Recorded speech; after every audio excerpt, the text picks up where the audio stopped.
आझाद मैदानामध्ये शिक्षक समन्वय संघाच्या आंदोलनाचा आजचा 7वा दिवस असून या शिक्षकांचे महाएल्गार बेमुदत धरणे आंदोलन आज रोजी देखील सुरू आहे। या शिक्षकांच्या वर्षानुवर्षाच्या मागण्यांवर शासनाकडून पूर्णतः तोडगा न निघाल्यामुळे शिक्षक समन्वय संघाला राज्यातील 27 संघटनांची मूठ बांधून पुन्हा एकदा राज्य शासनाकडे वेतन अनुदानाच्या मागणीकरता आंदोलन करण्याची वेळ आलेली आहे।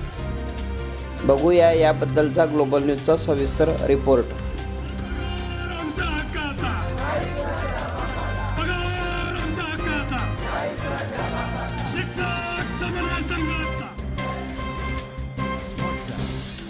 कुठल्याही देशाला सर्वोच्च प्रगती पथावर नेण्यासाठी त्या देशातील शिक्षण पद्धतीचा खूप मोठा वाटा असतो। देशामध्ये जर चांगले दर्जेदार शिक्षण देण्याच्या शाळा महाविद्यालये सुसज्ज असली तर निश्चितच त्या देशाचे भवितव्य उज्ज्वल असते।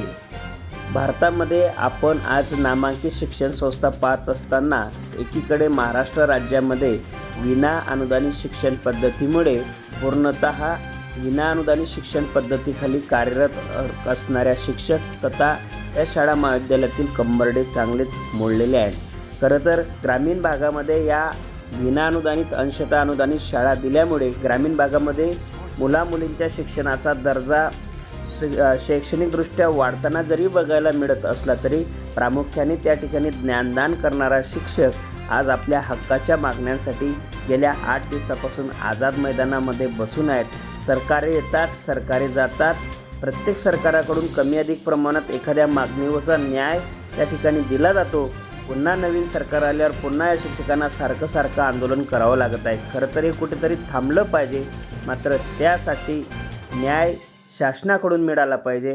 आज आझाद मैदान मुंबई या ठिकाणी ही शिक्षक लोक आंदोलन करत आहेत। मायबाप शासनाने या शिक्षकांच्या मागण्यांकडे लक्ष देऊन तातडीने या शिक्षकांच्या समस्या सोडवाव्यात, जेणेकरून या शिक्षकांना पुन्हा आंदोलन करण्याची आवश्यकता भासणार नाही। बघूया ग्लोबल न्यूजचा। गेल्या वर्षी याच कालावधीमध्ये साधारणतः 42 दिवसाचं आंदोलन राज्यातील अंशतः विनानुदानित शिक्षकांचे झाले।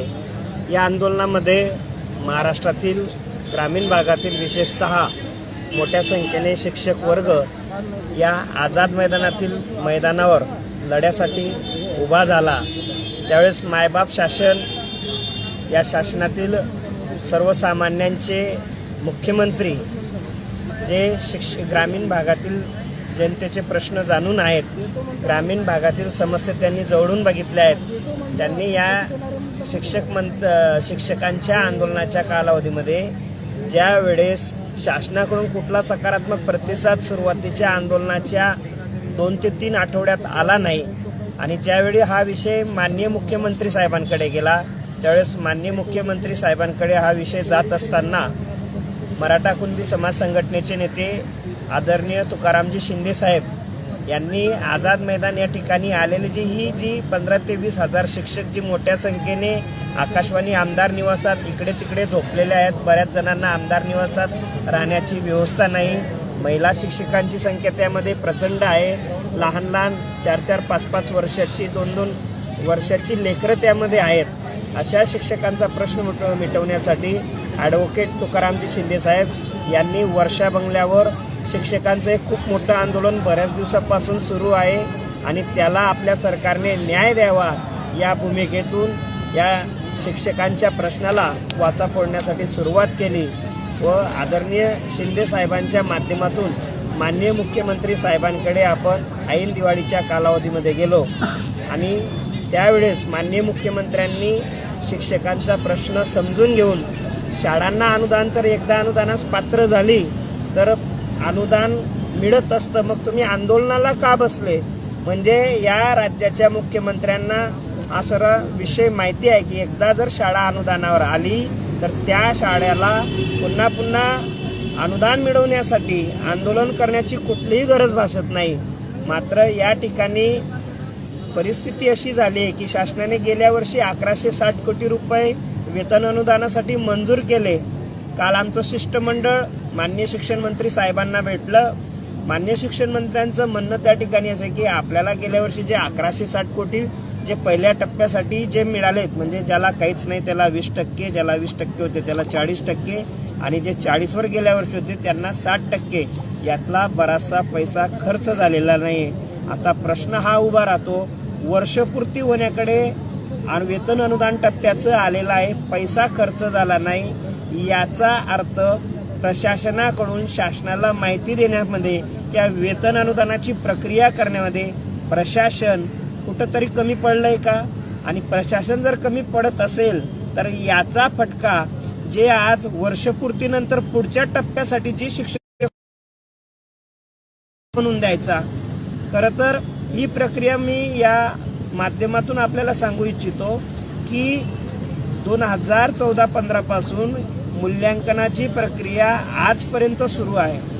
शासनाने एक बॉन्डलाईन दिलेली होती की ही प्रक्रिया कधी सुरू करायची आणि कधी संपवायची.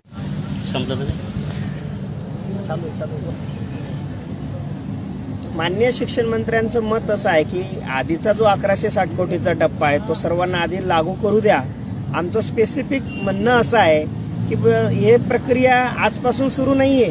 2014-15 पासून आजपर्यंत माननीय आयुक्त कार्यालयाकडून, माननीय शिक्षण संचालक साहेबांकडून खालच्या कार्यालयांना मूल्यांकनाचे प्रस्ताव कार्यालयात सादर करण्यात यावे. हे एकदा नाही, दोनदा नाही, 100 वेळा पत्र आयुक्त कार्यालयाने काढलेले आहेत. आम्ही असं म्हणत नाही की कुणाला अनुदान मिळायला नको, परंतु अनुदानाची प्रक्रिया चालवायची तर किती वेळ चालू द्यायची अजून? 2014 पासून 2023 पर्यंत जर खालून प्रस्ताव येतच असतील आणि खालचे प्रस्ताव जोपर्यंत मंत्रालयात येत नाही तोपर्यंत पुढच्या अनुदानास पात्र असलेल्या शाळांना रोखून ठेवण्यात यावं, ही बाब काही संयुक्तिक वाटत नाही. आमचं मायबाप शासनाला एवढंच म्हणणं आहे, आज जरी आमचं आंदोलन या ठिकाणी सुरू असलं तर आमच्या ज्या मूळ मागण्या आहे त्या शासनाने समजून घ्या. सर्वात प्रथम वारंवार आंदोलन करण्याचे शिक्षकांना वेळ यायला नको, त्यासाठी मायबाप शासन